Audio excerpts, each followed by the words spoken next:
नाज़रीन, मैं इस वक्त मौजूद हूँ डिंगा शहर में। यहाँ पर अवामी नुमाइंदा अवाम की मदद के लिए आन पहुँचा है। वैसे एमपी तो नहीं है, एक्स एमपी है मियाँ तारिक साहब। और यहाँ पर जो इलेक्ट फार्म 45 साढ़ा है, मुझे ही तुसी एक्स बना देते अच्छा, ये कह रहे हैं कि फार्म 45 के तहत तो मैं जीता हुआ हूँ, लेकिन 47 के मुताबिक जो है ये यहाँ से हारे हुए हैं। अब इन्हीं से बात करते हैं। मियाँ साहब अस्सलाम वालेकुम जी। वालेकुम सलाम। मियाँ साहब, पूरे पंजाब में कहीं इतना ज़बरदस्त किस्म का ऑपरेशन नहीं हुआ। यहाँ पर डिंगा में इंक्रोचमेंट के नाम पर सर लोगों की 30-30 फुट दुकानें उड़ा दी गई, जबकि लोग यहाँ पर गिला करते दिखाई दे रहे हैं कि हमारे पास रजिस्ट्रियाँ हैं। सर, उन्हें मेरा सवाल आपसे मासूमाना ये है कि इन्हें रजिस्ट्रियाँ बनाकर देने वाला क्यों? ये सवाल आपसे इसलिए कर रहा हूँ क्योंकि सर आप यहाँ पर 7 बार MP रहे हैं सर। अगर तो ये इंक्रोचमेंट है सर, तो फिर इसका जिम्मेदार कौन है सर? देखें, सबसे पहली बात तो ये है, मैं इनके पास आया हूँ, मेरे तक आपकी वसादत से या और मुख्तलिफ मीडिया से खुद इनकी आवाज़ है कि हमें सुना जाए, हमारी बात सुनी जाए। मेरा फ़र्ज़ बनता है। ये मेरे अजीज़ो कारब हैं, ये इनके प्लाजे नहीं है, मेरे अपने हैं। ये जो गिरा है ये सारा नुकसान मियाँ तारक का है। लोग तो अपनी और बात है, लेकिन मेरा इनसे दर्द है इकट्ठा। मैं इनके दुख और सुख का हिस्सेदार हूँ। मैंने फिर चौधरी अकरम साहब भी मेरे अजीज़ हैं, अमजद साहब को भेजा है, AC साहब से बात की है, DC साहब से बात की है कि किसी के साथ ज़्यादती ना हो। जो जगह बनती है गवर्नमेंट की वो ले, जो किसी नक्शे के मुताबिक ले। ये नहीं कोई पुराना नक्शा उठा के उसके ऊपर कार्रवाई शुरू कर दें। लोगों को भी ग्रीवेंसीज हैं। अस्सलाम वालेकुम, थैंक यू, मेहरबानी। AC साहब कैसे हैं आप सब? आप खैरियत से हैं? अहमद शेर गोंदल साहब भी यहाँ पर आ चुके हैं, AC कारियाँ हैं और अपना जो है यहाँ पर मसला ये है कि देखने वाली बात ये है, ये ज़मीन जो खाली हो रही है ना AC साहब उठा के ले जाएंगे ना और कोई ले जाएगा। ये जो कुछ भी गवर्नमेंट करती है या कोई फ़ैसला करती है वो आवाम की बेहतरी के लिए करती है। अब जब बेहतरी होती है तो फिर इसमें अफेक्ट होते हैं। ये जो बंदे अफेक्ट हुए हैं ना, आप यकीन जानिए कि मैं इनका जो दर्द है ना वो ना देख सकता हूँ ना सुन सकता, क्योंकि सबको बसते हुए थे, सारा बाज़ार इस तरह का था। अब सवाल पैदा होता है कि ये जो GPS के तहत हुआ है, लेज़र के तहत हो रहा है, इसके ऊपर ये मुतमईन है या नहीं है? नहीं है मुतमईन। जी, आप कोई अवामी मैं कर ये सर ये बात जी, एक मिनट, बिस्मिल्लाह। कल DC साहब आए, उन्होंने कहा हम जिसके पास रेवेन्यू का रिकॉर्ड है ना, हम उसे 1 इंच नहीं टच करें। ये मेरी दुकान है, मैंने बल्दिया से ख़रीदी है, ये मेरे पास फ़र्द है।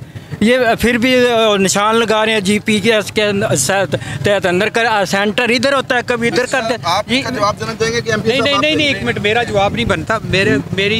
मेरे ग्रीवेंसीज हैं इनके साथ। और इसके बाद मैं समझता हूँ कि एक मिनट तुसी इधर हो जाओ ना, थोड़ा ज्यादा।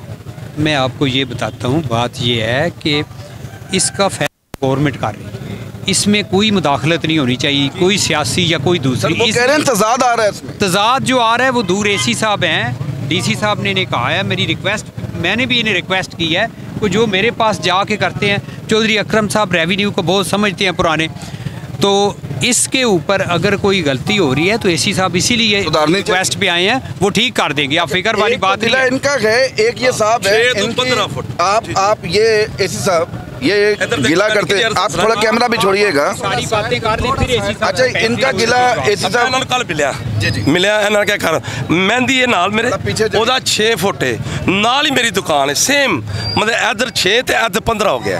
वो 15 फुट क्यों हो गया एकदम? ये कह रहे हैं कि अगर मेरी 15 फुट जा रही है। नोटेड मैं आंसर करूँगा और कोई क्वेश्चन। जी। ये दोनों साहिबान जो हैं, इनकी ग्रीवेंसीज कल DC साहब ने भी सुनी हैं और इनकी 3 मरले का इशू है। वो जो बता रहे हैं, मैंने खुद भी साइट देखी है, वहाँ पे कर्व है। अच्छा, साइट उन्होंने भी देखी हुई है। ये हर बंदे को ये बता रहे हैं। मैंने कल खुद ADCR साहब के साथ जाके, रेवेन्यू स्टाफ भी था वहाँ पे, हाँ विज़िट किया है। वो रास्ते पे वहाँ पे नेचुरल कर्व आ रहा है, उस नेचुरल कर्व की वजह से इनका थोड़ा शॉप ज़्यादा आ रही है, जो पहले वाला बंदा पीछे है थोड़ी कम आ रही है। लेकिन इस ग्रीवियंस को रिड्रेस करने के लिए GPS मशीन लाई गई है ताकि किसी का 1 इंच का भी नुकसान ना हो, किसी के साथ ज़्यादती ना हो। कमिश्नर साहब ने भी आके यही कहा था कि आप GPS मशीन लाएं। हमारे पॉलिटिकल रिप्रेजेंटेटिव भी हैं, इनकी भी यही डिमांड थी कि GPS मशीन लेके आई जाए। GPS मशीन से जितने भी लोगों की as per merit, as per revenue record होगा, उसी के मुताबिक रास्ता होगा, किसी के साथ ज़्यादती नहीं होगी। आप मुतमईन है जी? जी मुतमिन है, लेकिन मैं तो 2 फुट कर लो, 3 फुट कर लो, 9 फुट तो नहीं पीछे जाते। अच्छा, आप भी सवाल करना चाह रहे हैं? आप भी करें। बिस्मिल्लाहिर्रहमानिर्रहीम। मैं जनाब अजमेर ताजरान दा सदर हाँ। सर गुजारिश है, देखो इन्होंने निशान लगाए ने, सारे मेरे नाल दुकानदार आए ने, इन्होंने बताते खुद दुकान निशान लाए ने, 5-5 लाख रुपया दे के उतों कटिंग करा के थले आ गया। अदरवाइज वो निशान साढ़े इधर उधर असी बिल्कुल मशीनों के थले बैठ के मर जाते, बिल्कुल मर जाते।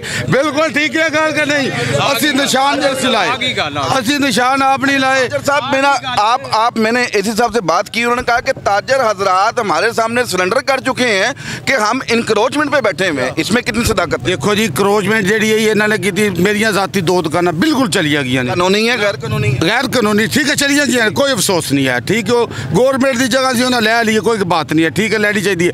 बाकी निशानात जो हूँ साड़ियाँ 28 फुट दुकाना अगे चलिया गई ने, जो 4-4 फुट होए नवे निशान लान, अभी 5-5 लाख रुपया दे के लोगों को कर्जा चुक के अभी कटाई कराने आपे, फिर अगर 2-2 3-3 फुट अंदर जाने, असी कतन को नहीं जाना, भावें साडी मौत होगी। ਅਸੀਂ ਮੁਤਮਈਨ GPS ਮਸ਼ੀਨ ਤੇ ਮਹਿਕਮਾ ਮਾਲ ਤੇ ਸਿਰਫ ਸਾਡਾ ਇੱਕ ਹੀ ਸਵਾਲ ਹੈ ਕਿ बंदे नाल नाजायज ज्यादती ना हो। चलें इसको कंक्लूड करते हैं। ये सर हमारे साथ थे जब रेवेन्यू रिकॉर्ड हमारी रेवेन्यू टीम ने स्टार्ट किया है। GPS मशीन लाने का मकसद ही यही था कि किसी के साथ ज्यादती ना हो, किसी बंदे की कोई ग्रीवियंस जेन्युइन है तो रिड्रेस किया जाए और अपने रेवेन्यू रिकॉर्ड के मुताबिक सारे मामला जो हैं उनको एक एमिकेबल वे से हल किया जाए। हाँ, सर मियाँ साहब एक और सवाल आपसे ये है, मेरी एसी साहब ने मुझे बताया कि ये अभी तो पार्टी शुरू हुई है, ढिंगा में कहीं भी किसी भी जगह पर बेशक रिहाइश है या दुकान है, डिमोलिश कर दी जाएगी। मैं सिंपल आपसे ये कहता हूँ, ये को अपनी ज़ात के लिए कर रहे हैं या मुफादे आमा के लिए कर रहे हैं? मेरा सवाल ये है कि सर मुफादे आमा के लिए, मेरी बात सुने, मैं किसी का घर चला जाएगा, थोड़ी सी मेरी बात सुने।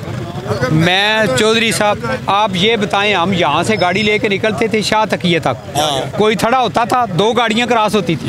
अब आहिस्ता आहिस्ता जो लोग इसको तंग कर रहे हैं, ये सोचने वाली बात है कि हम 2 इंच जगह छोड़ें, हम फुट अपने घर के बाहर जगह छोड़ें ताकि ये हमें इसका सदका जारिया है, हमें आगे भी इसका सिला मिले। कुछ रवायात को हमने चेंज करना होगा वक्त के मुताबिक, तब गुजारा होगा। अगर तंग करते जाएंगे तो फिर गुजारा नहीं होगा। इसलिए ये तो एक मैसेज है, हमें इसके ऊपर खुद अमल करना चाहिए। आप मुतमईन हैं? मैं गुजारिश करता हूँ, जब मुझे इस बात का इल्म है, हमारा AC साहब, DC साहब, ADCR साहब अच्छे लोग हैं, तहसीलदार साहब, रेवेन्यू वाले, मुझे नहीं उम्मीद कि किसी के साथ ज्यादती करें। और अब इनको मेरे आने का मकसद ये था कि इन्हें मालूम हो कि हम लावारिस नहीं हैं, मियाँ साहब हैं, हमारी बात सुने कि हमारे साथ खड़े होंगे। ताजर हजरात का ये तफजात है कि हमें टाइम नहीं दिया गया, तो ये थाना रोड तो स्टार्ट हो गया, अगर कोई और रोड स्टार्ट करना है उससे पहले तो प्लीज़ आप गुजारिश करें इंतजामिया से, बता भी दे कौन सा। ये नहीं जान लगा जितनी। अहमद शेर गोंदल साहब, नेक्स्ट आपका जो प्लान है मेरे चैनल के तवासत से लोगों को अलर्ट कर दें ताकि लोग अभी शुरू कर दें। ये अभी आप कोलियां चौक से लेकर आप ये डलियान चौक तक आए हैं, इसके अब नेक्स्ट क्या प्लान है आपका? अभी तो हमारा रोड को एक्सपेंड करके इसको ज़रा वाइंड अप करने का प्लान है। उसके बाद जैसे ही इसकी GPS से डिमार्केशन कंप्लीट होगी दैन हम आगे मूव करेंगे, उसमें हमें टाइम लगेगा और हम लोगों को पहले इन्फॉर्म भी करेंगे, डिमार्केशन करके लोगों को टाइम भी दिया जाएगा। जी आप क्या कहना सर? जिथे निशान आते ने ना कोई मसला नहीं, दोबारा भी ला सकते हैं, GPR मशीन ना निशान ला दो, कोई प्रॉब्लम नहीं, कोई किसी इतराज नहीं, जिदी भी जिन्नी आती है ना वो इंसाफ ना ला दे, गल खत्म हो गई। निशान लगे ने, असी 5-5 लाख रुपया दे के दुकाना ढवा चुके हैं, मकसद नहीं है। देखो असूल की गल है, जो कागज कह रहे हैं ना कागजां के मुताबिक कर रहे हैं। वो कह रहे हैं कि GPS मशीन मंगा दी। हाँ जी, GPS मशीन बस, और कोई सुन लो ना। आप AC साहब, एक मिनट, सिर्फ मेरी साड़ी है जमीन च फर्क पाया 12 फुट का पात 5 मिनट दें इनको 5 मिनट सिर्फ 5 मिनट थोड़ा जा खुले हो जाए थोड़ा जा खुले हो हम खुला होंगे तो जरा प्रोग्राम डन। सब क्या कह रहे हैं? अच्छा हाँ जी सेठ थी जीपीएस ते लगने दिखाई दिलाने जी मियां साहब जी कोई इतराज नहीं सर सब ना इंसाफ हो जाएगा। क्या कह रहे हैं जो सर मैं ये कह रहा हूँ पहले मेरे निशानदेही की है बल्दिया वालों ने तो वो 30 फुट पे निशान आए हैं। अब जीपीएस सिस्टम के जरिए 12 से 10 फुट का फर्क आ रहा है तो जो आ रहा है हमारा फायदा आ रहा है। सिर्फ ये मियां साहब को कह रहे के आ रहे हैं जीपीएस से फायदा हो गया जी फायदा होगा इंशाल्लाह। मियां साहब खुशखबरी भी दे दें, ये जो आप 88 फुट रोड खाली करेंगे यहाँ पर आवाम के लिए क्या बनाएंगे, क्या करेंगे आप?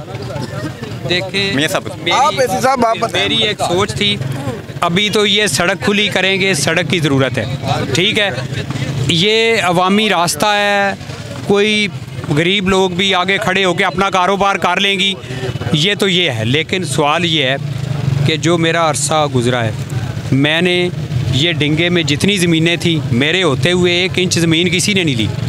आज इतने बड़े कॉलेज बने हुए हैं डिंगा में, और वो कॉलेज जाके देखें पूरे पाकिस्तान में तक कहीं आपको नज़र नहीं आएंगे, इतने खूबसूरत बने हुए।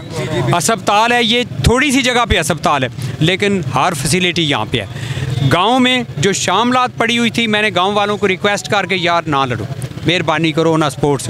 चकोड़ी भिलोवाल ग्राउंड बनी है, टोपा आदम ग्राउंड बनी है, इधर हर पिंड लैवल ते भी मैं ग्राउंडा बनवाई। ये साड़ी जी आने वाली नस्ल है, इनू इन्होंने चीज़ों की ज़रूरत है। बहुत अच्छे काम करते रहे, अच्छा माहौल लोगों को मिल जाएगा, इसमें कोई ऐसी बात नहीं। एक आखिरी, आपको पता है आपके यहाँ पर बेरोजगारी कितनी है, और यहाँ पर आपका 40% जो रकबा है, जो लोग हैं, आबादी है, वो रेडियो से जुड़ी हुई है। सर उनके खिलाफ भी यहाँ पर ऑपरेशन किया जा रहा है, वो ख्याल रखें जी, मेहरबानी करें। हमने ऑलरेडी रेडी बाजार एस्टैब्लिश भी किया हुआ है, हम एक और भी एस्टैब्लिश कर देंगे। चलें ज़बरदस्त। कहाँ पर करेंगे अभी, आपने कहाँ पर रेडी? देखिए अभी वो तो हमने अंदरून में किया हुआ, रात को वैसे परमिशन होती है रेडियो को। अभी हम देख लेते हैं जो भी स्टेट लैंड यहाँ विकेट पड़ी हुई है, कहीं पे जो पॉसिबल हो वहाँ पर रेडियो का एक बाजार एस्टैब्लिश करवा देंगे। 40% लोग थड़ों से जुड़े हुए हैं। एक बात, ये सारी टीम अवाम के फ़ायदे के लिए लगी हुई है। जब फ़ायदा होता है किसी जगह पे कोई नुकसान भी होता है, लेकिन मेरे ये साथी हैं, भाई हैं, अजीज़ हैं, सबसे बड़ा इनका रिश्ता। जब इनकी मैं बिल्डिंगें गिरी हुई देखता हूँ, जितनी तकलीफ़ मुझे होती है मैं आपको नहीं पता, लेकिन हर मुश्किल के बाद आसानी होती है। अब हम सब ने मिल के मुफादे आमा के लिए कोई जगह लेके, ऐसी साहब नहीं लेके जा रहे, कोई वो नहीं लेके जा रहा, ये भी इन्हीं के काम आए। इसलिए बड़ा दिल करके हम सब मिल के बजाय इस तरह के इसका हल कोई निकालें। और जो आप बात कर रहे हैं, आप की आवाज़ पहुंची है, इसका फ़ायदा होगा। एसी साहब बहुत अच्छे आदमी हैं, मैं इनसे रेवेन्यू वालों से, म्यूनसिपल कमेटी भी इनके पास है, इनसे यही कहूँगा कि जितनी बचत हो सकती है इनके करनी चाहिए, इनके आंसू ना नीचे। मियां साहब एक रिक्वेस्ट आपसे और है, जब तक आपके रेडी बाजार स्टैब्लिश नहीं होते, एक रिक्वेस्ट कर दें, किसी रेडी वाले के खिलाफ अपना जो है कार्रवाई ना करो जी, कार्रवाई मेहरबानी ना करो बस। ठीक, चलो जी सर, थैंक यू सर। ये थी अपना जो है अवामी खुली कचहरी जो मियां तारिक साहब के हमरा यहाँ पर लगी हुई थी, और हमने आपको सुनवाया भी, आपको दिखाया भी।